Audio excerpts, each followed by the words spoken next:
Hello learners, welcome to English Maniac. Here is the summary of a text from class 10 CBSE board named as A Letter to God, written by G.L. Fence. It is a story of a poor farmer who is in a great loss. His cornfield is fully destroyed due to a devastated storm. He is depressed, upset, and sad, but has faith on God, so he has written a letter to God to send him 100 pesos, which has read by a postman. And the postman feel empathy for him, and he can arrange 70 pesos to deliver him.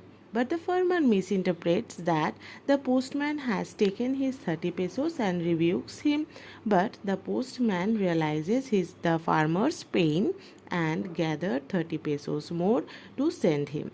Then the farmer becomes happy and becomes able to provide food to his family. তো learner এই ছিল আমাদের আজকের গল্পের summary, a letter to গডের summary, যেখানে আমরা দেখছি একজন কৃষক খুবই গরিব এবং ভীষণ ভয়াবহ একটা ঝড়ে সে তার ভুট্টা খেতে প্রচুর ক্ষতি হয়েছে, সে তার পরিবারকে খাবার দিতে অক্ষম ছিল। তখন সে ভগবানের ওপর বিশ্বাস রেখে ভগবানকে একটি চিঠি লেখে যাতে ভগবান তাকে 100 পয়সা পাঠায়, এবং সেই চিঠিটা ভগবানের অ্যাড্রেস দেখে পোস্টম্যান কনফিউজড হয়ে চিঠিটা খুলে পড়ে। সেখানে সে সমস্ত ব্যাপারটা জানতে পারে এবং তার খুব দুঃখ হয়।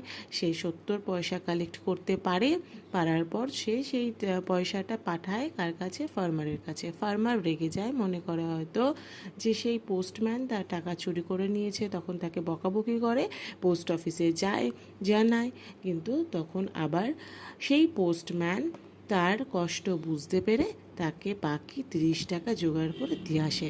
তখন সেই ফার্মার খুব খুশি হয় এবং সে এখন সক্ষম তার পরিবারের মুখে খাবার তুলে দিতে। এই ছিল আমাদের আজকের একটা গল্পের সামারি, যার নাম এ লেটার টু গড।